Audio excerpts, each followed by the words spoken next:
just got back from an appointment with my NESologist, talking to him about my Xevious problem. And he recommended I try something familiar, which I don't know why I hadn't thought of it before. He suggested Dragon Spirit on the NES. Huh. Well, I've already got a copy, as you can plainly tell, so let's jump in and see how that goes. Alright, here we go. Dragon Spirit, the new legend. Pretty awesome. Start. It opens up with this interesting title crawl.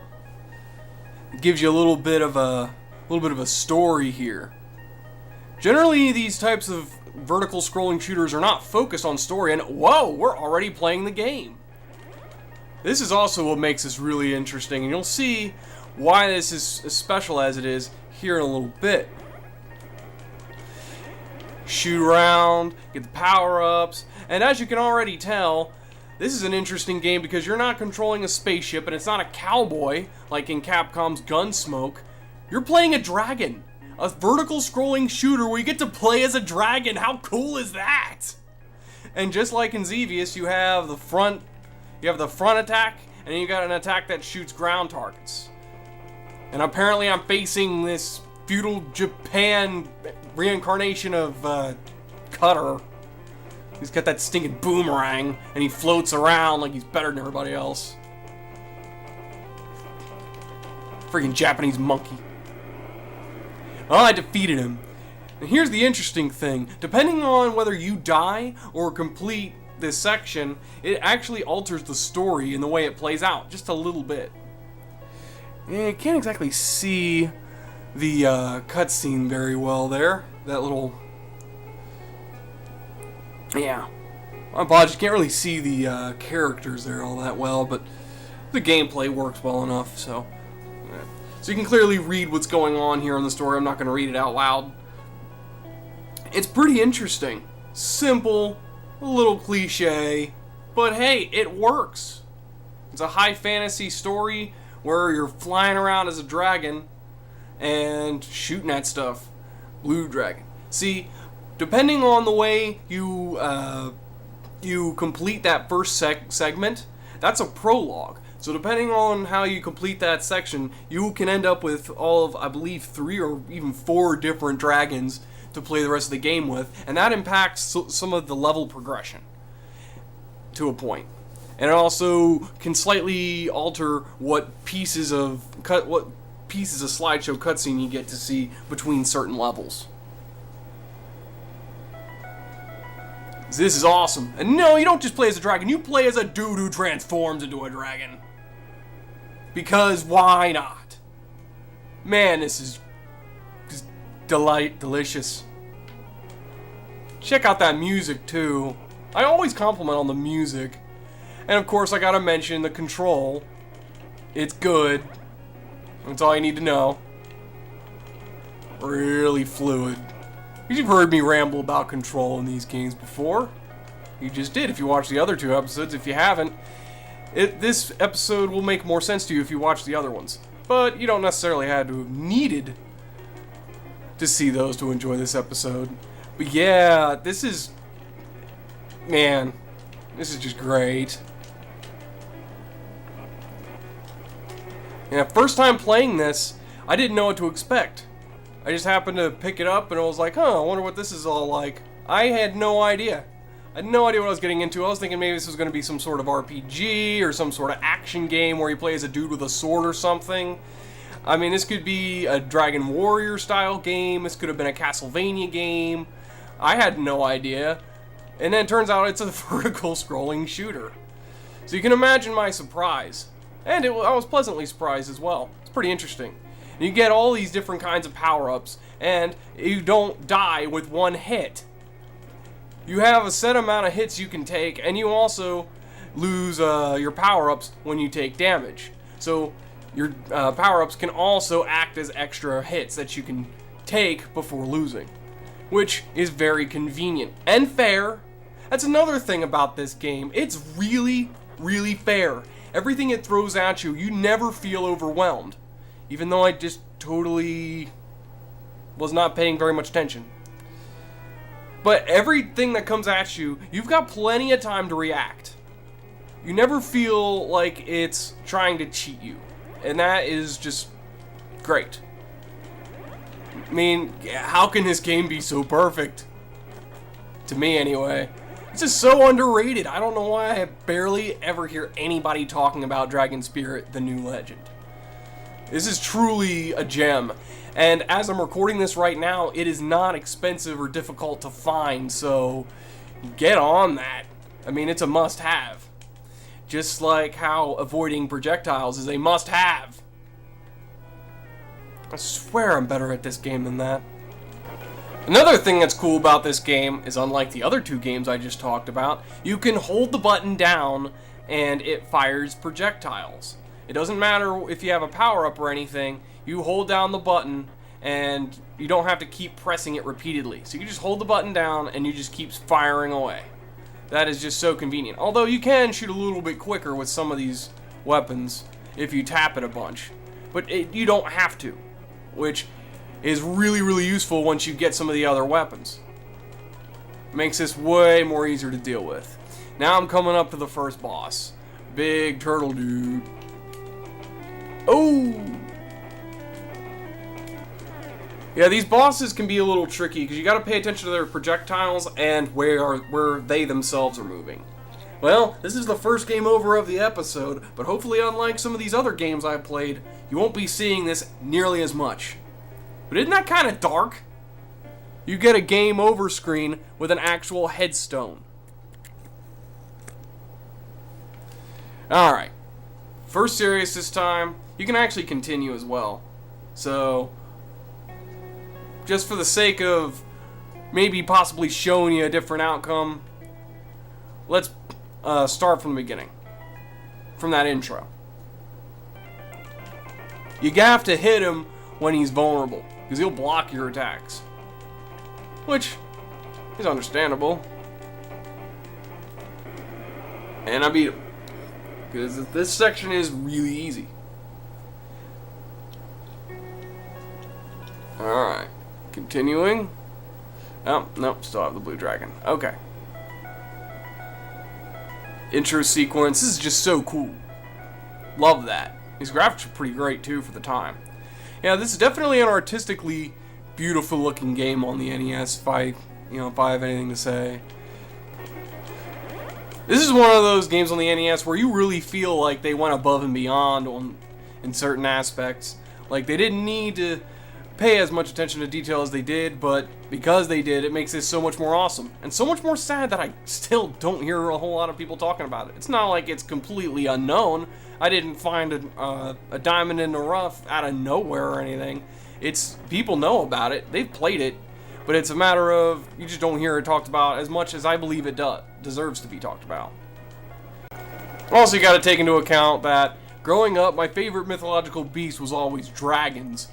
So, upon realizing what this game is after discovering it, yeah, this is definitely up there for me. Like, a little bit like how Spyro is up there for me. Another game where he plays a dragon. I'll have to tell you that story someday. But that is one interesting and long story. Oh yeah. Oh! Are you kidding me? Find an ice pick and stick it in your eye. Disclaimer, please don't actually do that. If you do, this video maker was not... Yeah.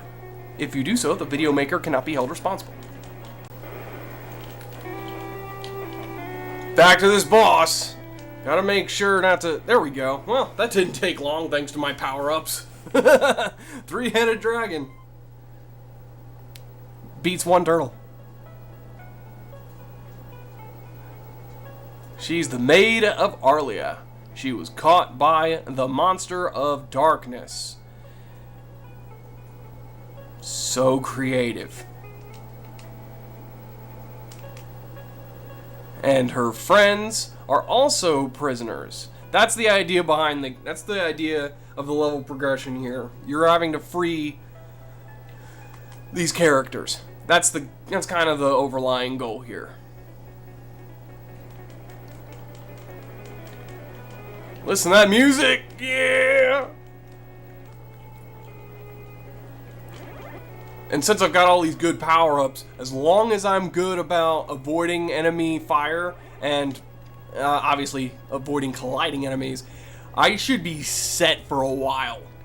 This game is very heavy on the whole power-up thing. That's just the type of bullet hell game this is.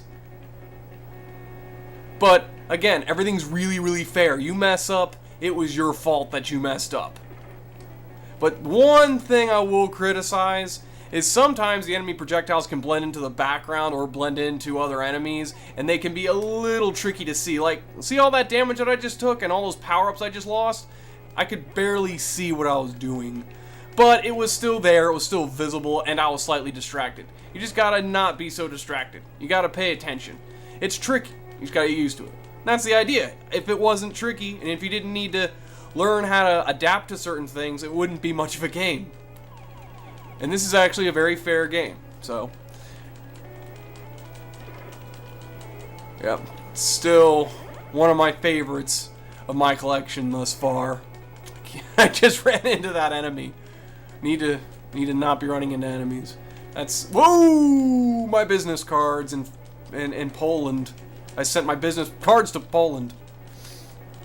Actually, I don't have business cards, and I don't do any business in Poland. It's just part of the random crap I say. Oof, man. And if you think that's bad, at least I'm not saying, "Oh, that crud and crudder," all the time. Oh, you can't be serious! That's what I get for not paying attention. I've only got one life left, but I can still continue from this stage. Every power-up can be useful. Which, why wouldn't it be? But in this game, those power-ups combine. And it also is one of those where it detects what ones you already have. So, it'll compound. And it won't give you the same stuff twice unless it's like one that does compound. So, it's really knowledgeable. The game is programmed to understand everything that's going on the screen in a way that helps the player understand something or can actually alter the story slightly. It's very interesting in that way. There's a lot of replayability in here just to see what else happens. Hopefully not dying is among those things that happen. I would like not dying to be among the things that happens in this playthrough, but I've already lost the game twice. Continue, please. This was a fairly late release on the NES, evidently. Which stands to reason, I think. And some of these stages, there aren't very many stages in this game, so the stages that are here are pretty long. And I don't have a problem with that at all. Especially as richly detailed and well-paced as they are, this is just an absolute joy to play through. Oh, yeah! That enemy just emerged out of nowhere. I should have anticipated it, because, I mean, it's all preset. I mean, nothing really happens at random here. Everything spawns at certain points. The level design was very carefully crafted, so memorizing is a definite thing that would help you here. Memorizing is a definite thing that will help you? How twisted can I make my words? Apparently very twisted, since half the time I'm looking at my viewfinder. Oh, you can't believe... I can't believe it's not butter.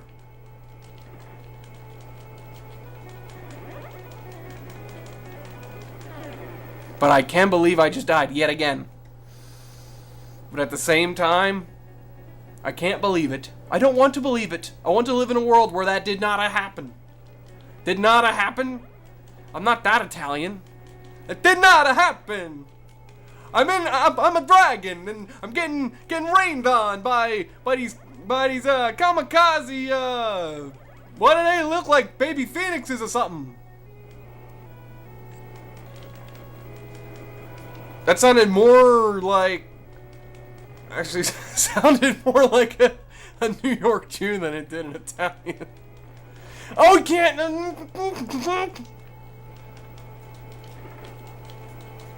Come on, man. I know I can get farther in this game. I've made much farther in this game. Oh, and I haven't even gotten to the particularly difficult part of the game yet. This is still in the easy section. Alright, that is the third game over. The third game over, man! Look at that pathetic headstone. Here lies game over. Ugh. Alright, tell you what. We're gonna jump cut like Stuart Ashen, and I'm gonna show you a later part of the game here in a couple seconds. Here I am back at the first stage. Why? Because I kept dying a lot. I don't know why I kept dying. I'm better at this game than that. But for some reason, the camera's on. So that must mean that I must do worse than usual when I'm playing the game. And by the way, half the time while I was trying to continue playing this game, trying to get farther so I could show you more of what's in the game, I had the camera off. But I guess just because I have it pointing at the TV, because I'm trying to record a video, and I'm in a little bit of a time crunch, it apparently doesn't want me to get very far in this game.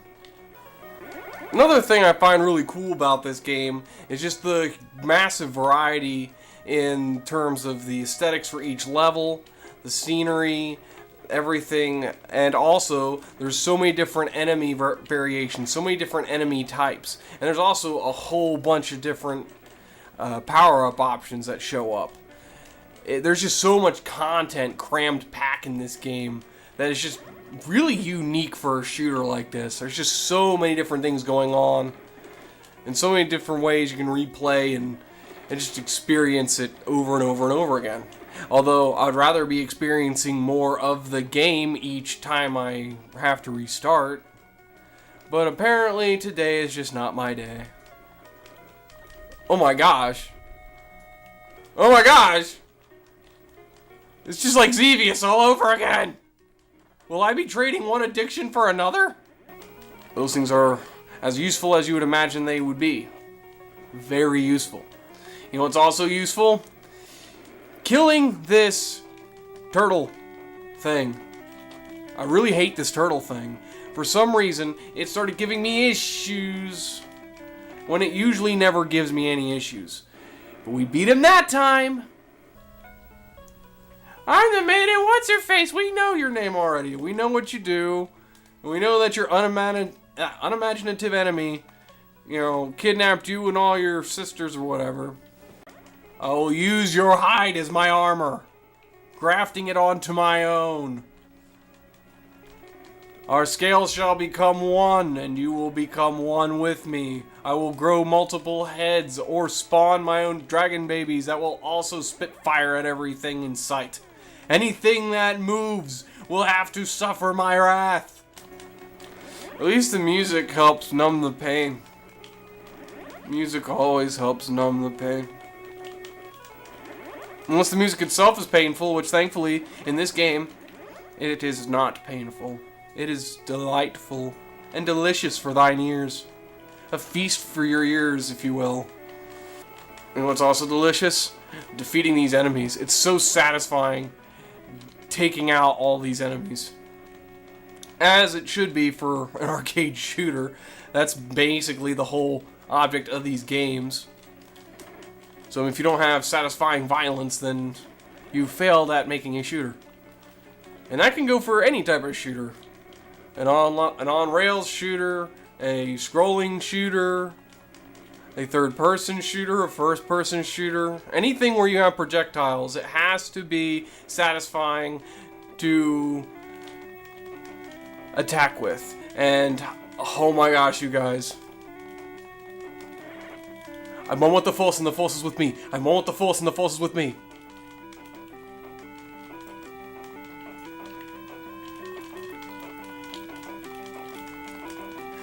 Ah! I only can take one more hit. No!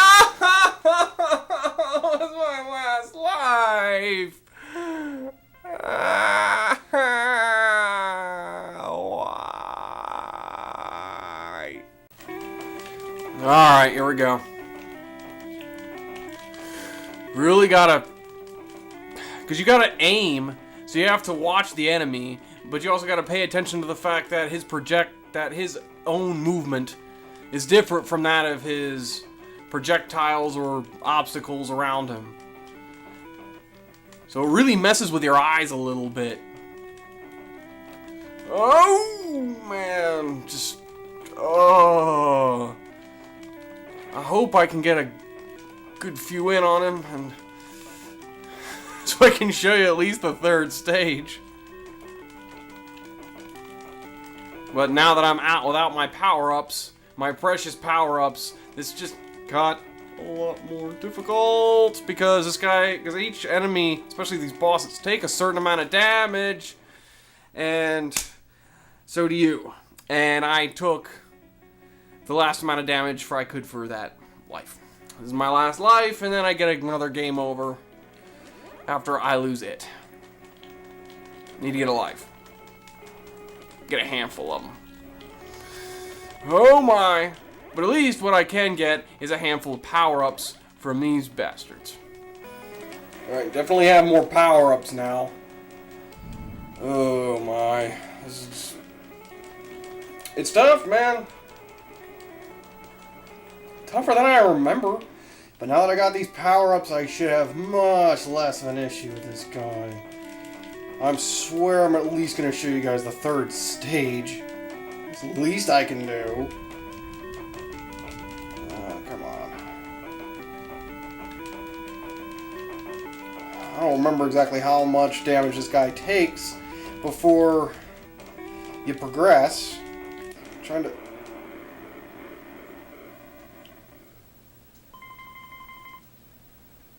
Remember what I said about satisfying violence? I was very satisfied with that. How about you? The evil Dark Lord of the Ancient Era is awakened at the last moment by Zarwell.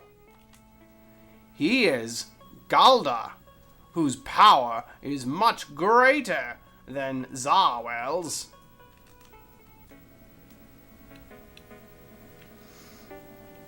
Now we in the jungle. The mighty jungle. We got fun and games. See, I just blended two totally different songs there. I'm so clever and original! But really, I'm just happy I got past stage 2. This is actually easier than stage 2 in some regards. But yeah, see what I mean? You have different enemies. A lot of them have very similar behaviors because, I mean, you only have 2 attacks, so you have to have enemies that coincide really well with set attacks. But what's cool here is the way they subtly change everything up, and each stage has its own variations of enemies. Not just skin changes, not just graphical differences, but they behave differently too. It's very subtle and in different ways. And it's just really neat to see all the different things that come at you. A lot of creativity went into this, and it really shows. And I can just gush all over this game, because it's so great. But what's not so great is these things right here. You touch these, you take damage. And meanwhile, you've got enemies coming down at you. So you gotta be really, really careful. It's like playing Operation, but you can destroy the walls. So it's not quite as rough, but you only move at such a certain pace. It just gets tricky. But let me tell you, that's not even the worst part about this level. Not to say that it's bad, but let me tell you, there's a difficulty spike coming up here that I am definitely not a fan of. But since this is very, very generous with power-ups, it shouldn't be too difficult. See this? These things create obstacles, and these obstacles will hurt you. So you definitely gotta be on guard, destroying these as much as possible, because oh man, this can totally wreck your whole experience right here. This whole thing, really, really creative way to make enemies and obstacles blend as to one and the same, and they're graphically impressive to a point too, because it's like they're drawing.